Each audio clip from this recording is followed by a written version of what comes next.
Now we shall see the order of energies for writing the electronic configuration as per molecular orbital theory. For diatomic molecules, say for oxygen, nitrogen, etc., the order of writing electronic configuration is slightly different from the rest of the ones. How do you write? Sigma 1s, sigma star 1s, sigma 2s, sigma star 2s, res. Then we have sigma 2pz, pi 2px, pi 2py, which are equal. Then we have pi star 2px, pi star 2py, and last we have star 2pz. This is for diatomic molecule like oxygen, nitrogen, etc. Whereas for the molecules like boron, carbon, etc., the way of writing this particular electronic configuration is different. That is, for homonuclear it is different, for heteronuclear it is different. Even for nitrogen the same trend is followed. How? Sigma 1s, sigma star 1s, sigma 2s, sigma star 2s. Now instead of sigma 2pz we have this in between. So we write pi 2px, which is equal to pi 2pz, 2py. Then comes sigma 2pz. Hope you are getting the difference now. Pi star 2px, then pi star 2py, then comes sigma star 2pz. So in this order the filling of electrons also will be carried out. Hope it is clear now. So this is for diatomic lighter elements. This is for diatomic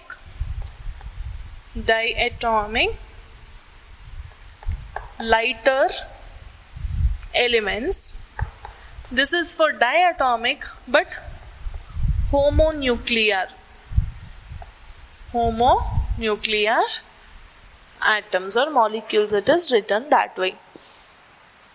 And now we know that stability of the molecule can be checked out by knowing bond order, or you can say stability is directly proportional to bond order. Greater the bond order, greater is the stability. Higher is the bond order, higher is the stability. So how do you calculate bond order? Bond order is calculated as NB minus NA by 2. Important. NB means number of bonding electrons. Na means number of anti-bonding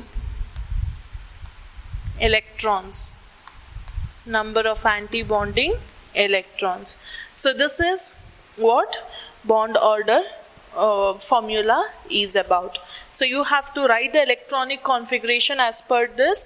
You know, wherever there is star, it means they are anti-bonding orbitals. These are all anti-bonding orbitals which has a star in it, and you have to see how many electrons are present in it. That is anti-bonding electrons. Bonding electrons means apart from that, the other ones in which the bonding molecular orbital the electrons are present, they are to be considered here for NB. Divided by 2, you will get a particular bond order. It's very simple. You need to know how to write the electronic configuration. Then it will be clear to you of how to write. Next, we have diamagnetic substance. What are diamagnetic substance? What are paramagnetic substance. When we check out the electronic configuration and the arrangement of electrons, if there are unpaired electrons, paramagnetic substances are those which has unpaired electrons in a structure or in the electronic configuration. If there are unpaired electrons, we call them as paramagnetic substances, paramagnetic molecules. If there are no unpaired electrons, then we call it as diamagnetic, where all the electrons are paired up, then we call it as diamagnetic. And I have already explained about hydrogen bond, where you have studied about intermolecular hydrogen bonding and intramolecular hydrogen bonding. Moving on to the next concept, that is states of matter.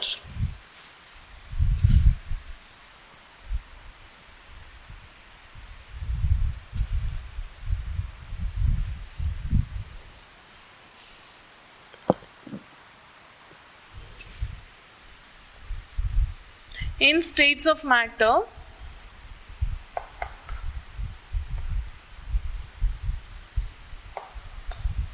we have studied different types of forces. Before we start, there are two important types of properties that we need to consider. One is thermal energy and the other one is intermolecular forces. Intermolecular forces. Thermal energy arises. Thermal energy means the kinetic, you can simply say the kinetic energy of the molecules, or the energy that is acquired due to motion of molecules. When the particle starts moving, it acquires some heat, and that is why we can call it as thermal energy. It's due to kinetic energy. Intermolecular force means it can be force of attraction or force of repulsion between any two atoms, or it can be between any two ions, or it can be between any two molecules also. Intermolecular forces, we have different types of intermolecular forces. One is London force, or we also call it as dispersion forces. Dispersion forces, it is that a person called as London, he gave this particular explanation for the force, and hence it is named after him, called as London force. So what does it mean? The force of attraction between two nonpolar and a nonpolar molecule having force of attraction, having some force of attraction between them, we call it as dispersion force or London force. It is also called as induced force. So where you see this dipole force is oxygen, nitrogen, hydrogen, in which both are nonpolar and then they acquire charge. So you call it as induced dipole forces. Both will not have charge, but due to distortion, one will acquire charge, and that will induce charge in the other one, induce dipole in the other molecule, because of which it gets dipole induced in it. The other one is dipole forces. Dipole forces arises between two polar molecules. Both the molecules are polar, and if it has force of attraction between them, then we call it as dipole forces. For example, HCl, NH3, water, all these are example for dipole forces of attraction. The other one is induced dipole forces. Induced dipole forces means one will have polar nature, one will have positive and negative ends, but the other one will not have a positive end. One will be polar, but the other one will be non-polar. Then because of the presence of charge in this, it induces charge in the other molecule, makes it dipole, makes it dipole, and then they will have force of attraction. It is called as dipole, induced dipole forces. This generally we have studied of what it is. Then we have different important gas laws.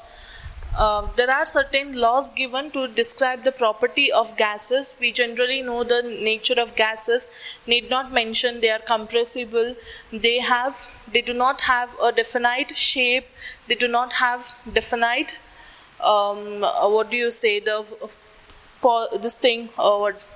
the nature as that of solids, and they exert pressure in all the direction. They have density lower than solids and liquids. Then coming to gas laws, in gas laws the first one is Boyle's law.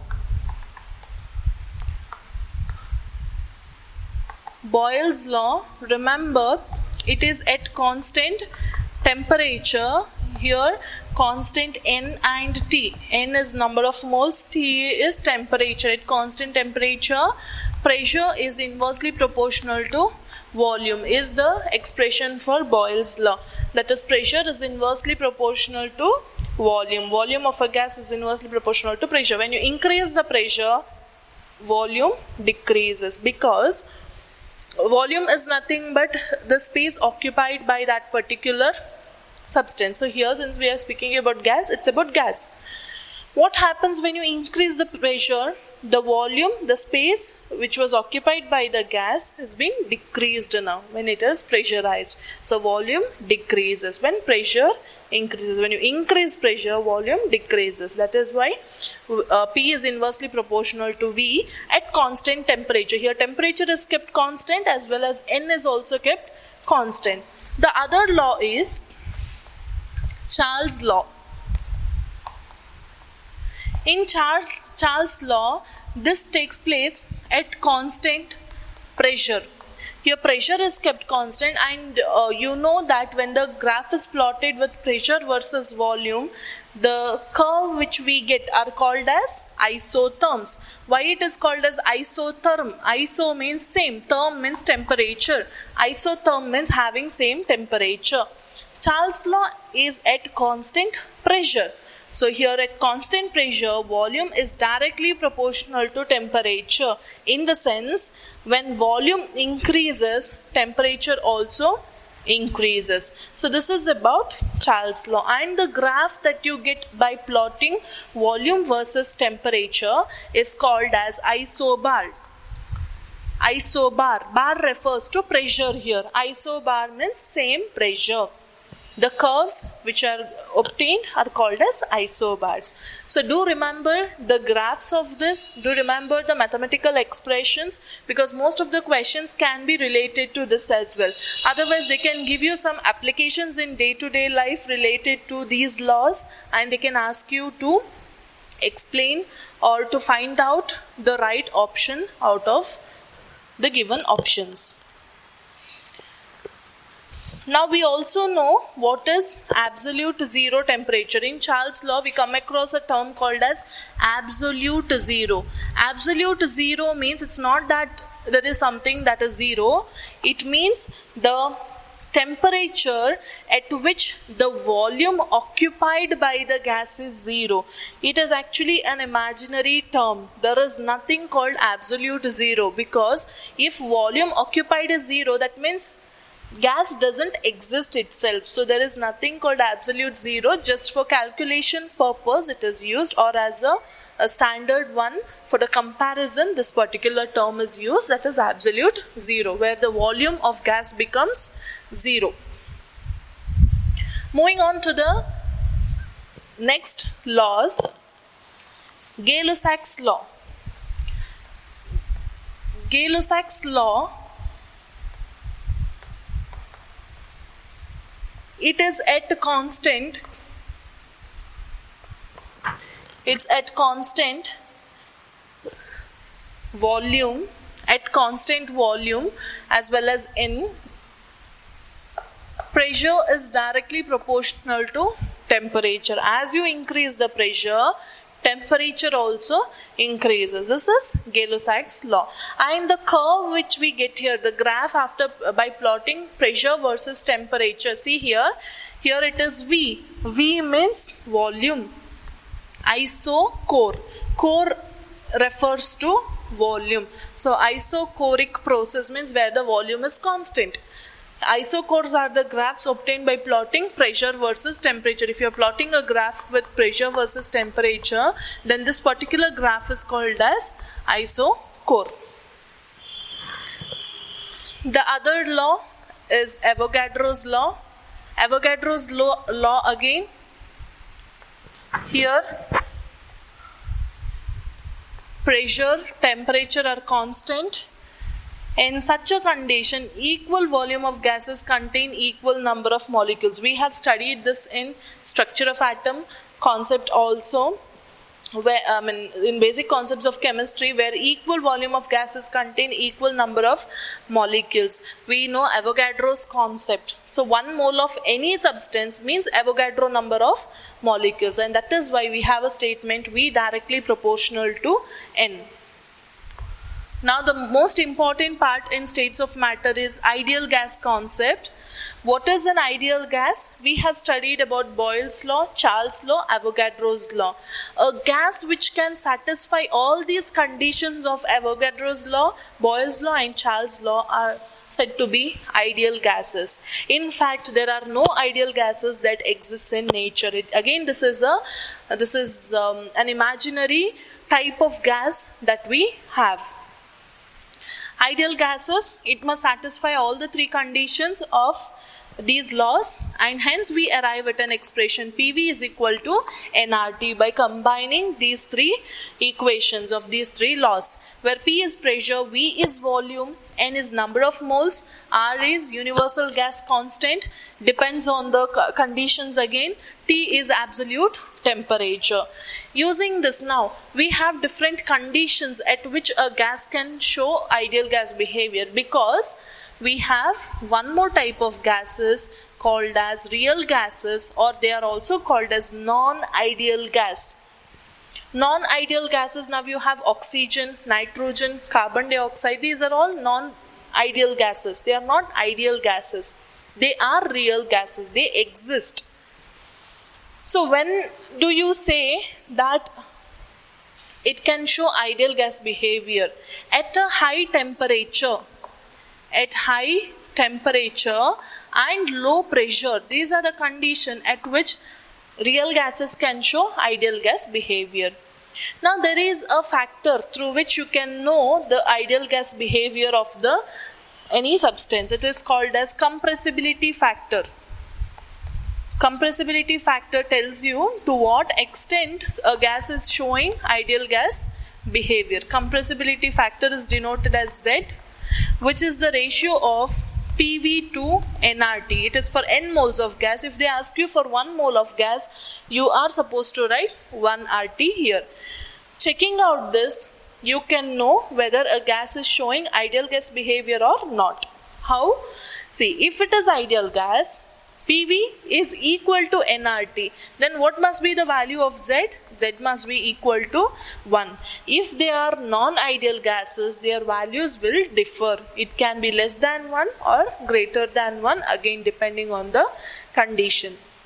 So this is about compressibility factor. And next we have the kinetic, we have combined gas law. Combined gas law equation is very important. Combined gas law. Since we have a quick brush up on the concepts, P1 V1 is equal to P2 V2. You can expect the rearrangement of these terms, and it can be given as P1 by P2 is equal to V2 by V1. Do concentrate. Any options given, read it twice, thrice. Only when you have a complete idea of how you are supposed to answer, please mark the answers there. Here it is P1 by P2. You cannot expect V1 by V2 on the other side. It is V2 by V1 as per this equation of combined gas law. And you know, ideal gas is also called as equation of states. The other laws are Dalton's law of partial pressure. What is partial pressure? The pressure acquired by every gas molecules. Now when I say that we have a container and we have taken gaseous molecules, every gaseous atom has a particular pressure, right? That pressure of individual gas molecule is called as partial pressure. So Dalton said, if you want to calculate the total pressure of the gas, you calculate the partial pressure of individual gas molecules, then you can combine it or sum it up. So total pressure is sum of partial pressure of the gaseous molecules present in that particular volume that you have taken. That is Dalton's law of partial pressure. And next we have the relationship between partial pressure and mole fraction.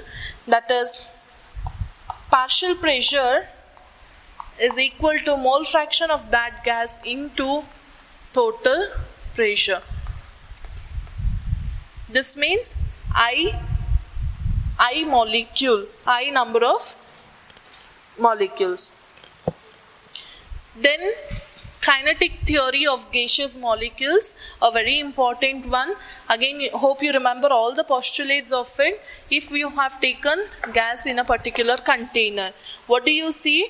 Gases consist of very tiny particles which are called as molecules. And these molecules, whether they will be quiet? No. They will be in constant random motion. What do they do when they are in constant random motion?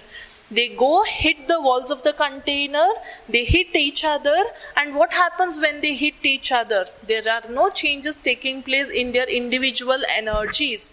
When they hit the walls of the container, pressure is exerted. Pressure is exerted or pressure is produced, but they do not change their individual energies. That too is clear. And then what actually happens? The collisions are elastic in nature.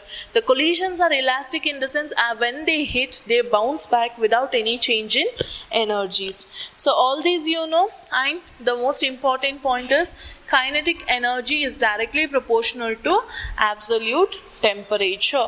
Volume of individual gas molecules are negligible compared to total volume of gaseous molecule. It's just like a pinpoint. When you consider whole gaseous molecule, the volume of the gas, the one contribution, single contribution doesn't seem to be important. So this is about kinetic molecular theory of gases. Then came a person called as Van der Waal. Now what did Van der Waal say? Van der Waal said, see, what you have studied in the kinetic molecular theory of gas, there is some mistake in it, and I am going to check out the mistakes and I will be applying some correction to the equation of state. And then he said, now you can call the equation of state as Van der Waals equation of state. What was the correction terms applied? He said, so at ordinary temperature it was told that there is no force of attraction between the gaseous molecules, which is not true. If there are no force of attraction, then you cannot expect a liquefaction of gas. If gas has to be converted to liquid, then there must be some force of attraction. This was told. So the correction term that was applied is P plus AN square by V square into V minus NB is equal to nRT. See, this is for n molecules of gas, and so here you can see the n term. A and B refers to Van der Waals constant, where n is the volume correction term, A is intermolecular force correction term. This equation is called Van der Waals equation of state. Now, liquefaction of gases. Liquefaction of gases where gaseous substance is converted into its liquid state. A gas converted to liquid. It's called liquefaction. The process is called liquefaction. Here we have terms like critical temperature, critical volume, and we have critical pressure terms. What is critical temperature? The critical temperature is the temperature above critical temperature, the gas cannot be liquefied. Cannot be liquefied. So what is the definition of critical temperature? Temperature above which the gas cannot be liquefied. If you increase the temperature above critical, for say if 250 Kelvin is the critical temperature, or say 293 Kelvin is a critical temperature, then above that if you supply, you cannot further liquefy the gas. At critical temperature, the volume is called as volume of gas taken is called critical volume, and the pressure at that particular temperature is called as critical pressure. Now we know the other important terms here. Surface tension. Surface tension. You know how surface tension is caused. On the surface, the molecules which are present, say for example water or any solution, the molecules which are present, they don't have any neighboring particles to attract. So they experience some tension among themselves, so they are pulled downwards. So a drop of water experiencing a perpendicular force with respect to the surface of the liquid is called as surface tension, and the SI unit is Newton per meter. You need to know how surface tension varies with change in intermolecular force and change in temperature. Imagine, now surface tension means, you know, the molecules are pulled closer because the surface molecules do not have any other molecules to attract, right? That is why water droplets acquire a spherical shape. Now what if intermolecular forces are more? If intermolecular forces are more, then surface tension increases. Now what happens if you heat it? When temperature increases, the molecules will start moving randomly, they hit each other, so surface tension decreases. Next we have F is equal to eta A du by dx. Coefficient of viscosity. You know what is viscosity? The resistance of the lower layer. You have seen honey. When you try to add a drop of honey on a surface and allow it to flow, it flows very slowly and the upper layer flows, whereas the lower part still remains as it is. Why does it happen? It happens because the lower layer shows resistance over the flow of upper layer. And here remember, this is force, this is coefficient of viscosity, area, this is velocity gradient. This coefficient of viscosity can be defined when force is 1 Newton, area is 1 unit area, and velocity gradient is 1.